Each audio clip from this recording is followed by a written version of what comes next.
अमारा एक बहुत ही खूबसूरत सुलझी हुई पढ़ी लिखी बीवी थी। उसकी ज़िंदगी में हर खुशी थी। एक बहुत बड़ा घर, दौलत, गाड़ी, नौकर चाकर, सब कुछ तो था उसके पास। लेकिन उसकी ज़िंदगी में सिर्फ एक छोटा सा मसला था। उसका शौहर बासित एक ठरक मिजाज इंसान था। वो अमारा से ज़्यादा दूसरी औरतों पर डोरे डालता था। अमारा को हमेशा से उस पर शक था और वो शक का बरमला इजहार भी करती थी बासित के सामने।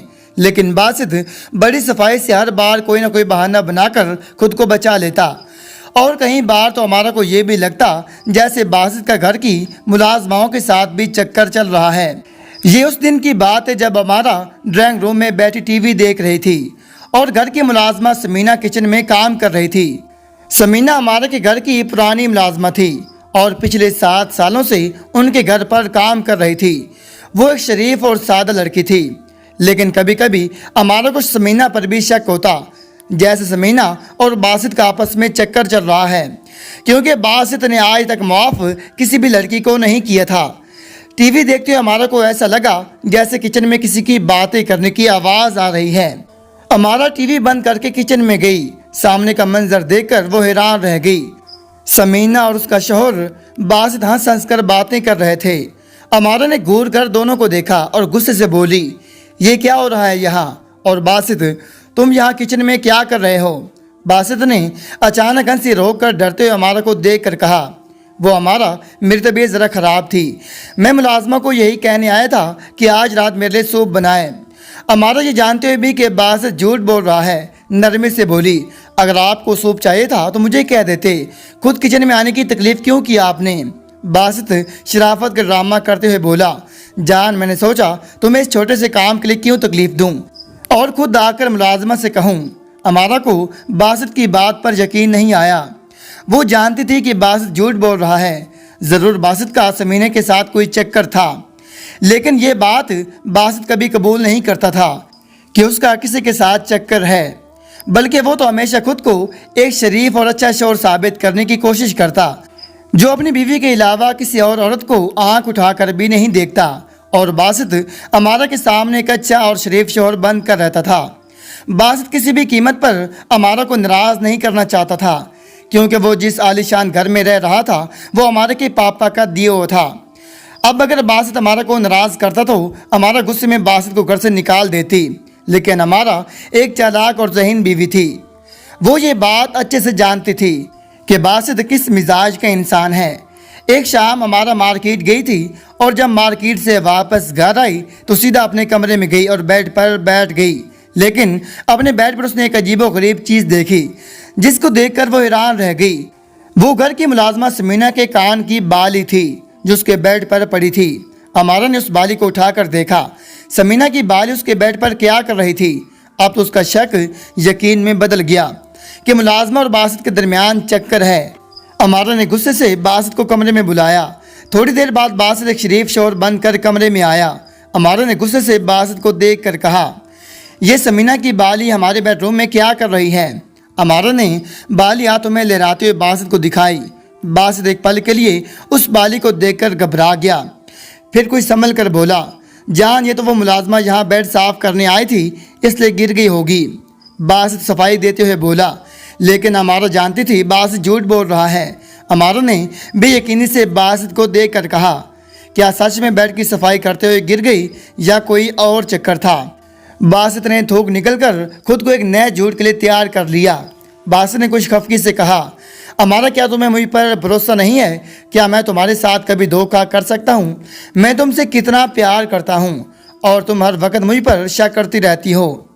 हमारा ये तो जानती थी कि बासित खुद को बचाने के लिए ड्रामा कर रहा है, लेकिन वो भी बासित को रंगे हाथों पकड़ना चाहती थी।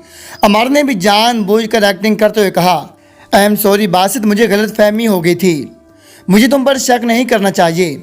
हमारा ने जानबूझकर बासित से कोई बहस नहीं की। वो जानती थी कि बासित कोई ना कोई झूठ बोलकर खुद को बचा लेगा। फिर हमारे कमरे से निकलकर किचन में आई जहाँ समीना खाना बना रही थी।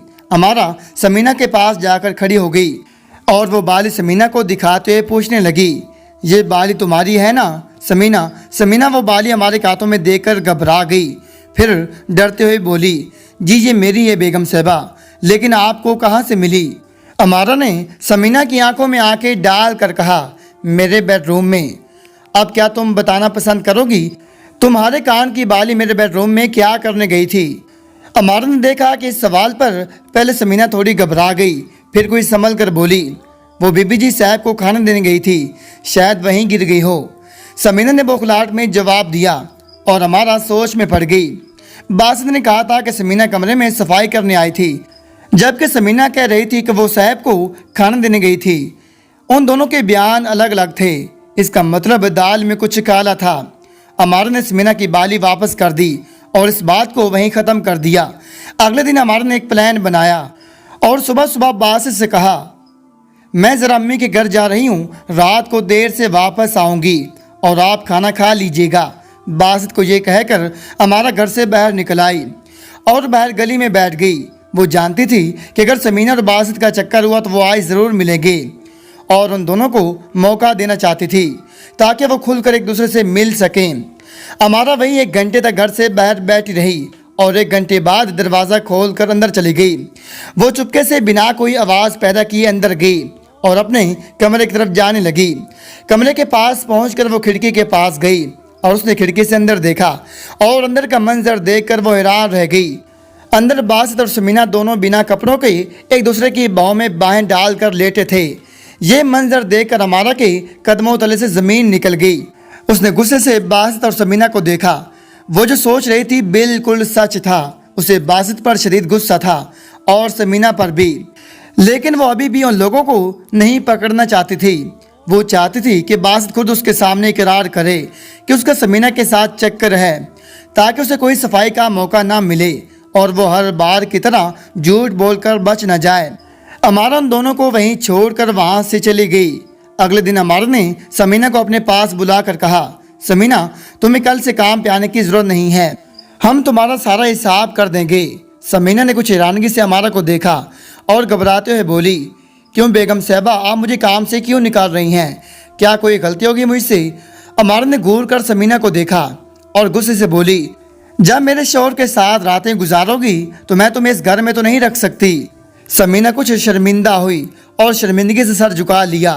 फिर वो झूठ कर ड्रामा करते हुए बोली, बेगम साहबा, ऐसी कोई बात नहीं, आपको गलतफहमी हो रही होगी। अमारा ने घूर कर गुस्से से समीना को देखा और कहा, ज़्यादा नाटक करने की ज़रूरत नहीं है, मैंने खुद अपनी आंखों से तुम्हें देखा है, अब चलो निकलो मेरे घर से। अमारा ने समीना को काम से फारिग कर दिया और उसका अगला पिछला सारा हिसाब भी क्लियर कर दिया। अब उसने अपना बदला बासित से लेना था और उसके लिए वो पूरा प्लान बना चुकी थी। रात का वक्त था, हर तरफ अंधेरा था। बासित ऑफिस जा चुका था। अमारा घर पर अकेली थी। बासित ये नहीं जानता था कि अमारा समीना को नौकरी से निकाल चुकी हो और अमारा ने एक प्लान बनाया। उसने समीना के मुलाजमाओं वाले कपड़े पहन लिए और किचन में खड़ी हो गई ताकि बासित उसे समीना समझे। वो समीना की तरह मुंह छुपाकर किचन में काम करने लगी ताकि बासित इस गलत फहमी का शिकार हो जाए कि वो समीना है। थोड़ी देर बाद बासित ऑफिस से घर आया। अमारा जल्दी जल्दी मुंह छुपाकर मुंह दूसरी तरफ करके खड़ी हो गई। बासित किचन में चला आया और उसने अमारा को समीना समझ लिया क्योंकि अमारा ने कपड़े समीना के पहन रखे थे। बासित ने अमारा के पीछे आकर उसे पीछे से गले लगा लिया, ये जाने बिना कि वो समीना नहीं अमारा है, और मुस्कुराते हुए बोला, समीना मेरी जान, सुबह से मेरी आंखें तरस रही थीं तुम्हारे दीदार के लिए। सारा दिन तुम्हारा ख्याल रहता है, लेकिन तुम जानती हो मेरी वो मनहूस बेगम अमारा कितनी शक की औरत है। हर वक्त मुझ पर शक करती है, हमारे प्यार की दुश्मन। अमारा ने पीछे मुड़कर बासित को देखा और उसे एक ज़ोरदार धक्का दिया और अपने चेहरे से दुपट्टा हटा लिया। बासित अमारा को समीना के कपड़ों में देखकर सदमे में आ गया। उसके गुमान में भी नहीं था अमारा समीना बनकर उसे फंसाएगी। अब जब वो पकड़ा गया तो शाक में था। अमारा ने गुस्से से बासित को देखते हुए कहा, बेशर्म जलील इंसान, मैं तुम्हें बहुत पहले से जानती थी, लेकिन तुम इतना नीचे गिरोगे मैंने सोचा भी नहीं था। बासित सदमे से निकलकर घबराते हुए बोला, प्लीज़ मेरी जान, मुझे माफ़ कर दो, मेरी कोई गलती नहीं थी, ये सब उस समीना की साजिश थी, उसने मुझे धोखे से फंसा लिया। बासित अपनी सफाई देने लगा, ये सोचे बिना कि आज अमारा उसकी किसी भी झूठ पर यकीन नहीं करने वाली। अच्छा तुम बच्चे थे जो समीना ने तुमको फंसाया और तुम उसके जाल में फंस गए। लेकिन मैं बच्ची नहीं हूँ, सब जानती और समझती हूँ, और ना ही तुम्हारे किसी भी झूठ पर यकीन करने वाली हूँ। बासित ने घबराते हुए अमारा के सामने हाथ जोड़ लिए और अल्तिजा करते हुए बोला, प्लीज़ मेरी जान, मुझे एक मौका दे दो, गलती हो गई। लेकिन अमारा ने बजाय तरस खाने के बासित को एक ज़ोरदार थप्पड़ मार दिया और गुस्से से बोली, शट अप, तुम पर दोबारा भरोसा करने की गलती मैं नहीं कर सकती। चलो निकलो मेरे घर से, और दोबारा कभी अपनी मुझे शक्ल भी ना दिखाना। अमारा ने गुस्से से बासित को घर से निकाल दिया। ये बासित की सज़ा थी जो उसने धोखा किया था। अमारा का इरादा था उसे 2 और 4 महीने घर नहीं आने देगी ताकि उसे अच्छे से सज़ा मिल सके और आइंदा कभी वो ऐसी हरकत करने के बारे में ख्वाब में भी ना सोचे। दोस्तों, आप सबसे गुजारिश है कि अपनी राय के इज़हार कमेंट बॉक्स में लाजमी कीजिएगा। जज़ाकल्लाह।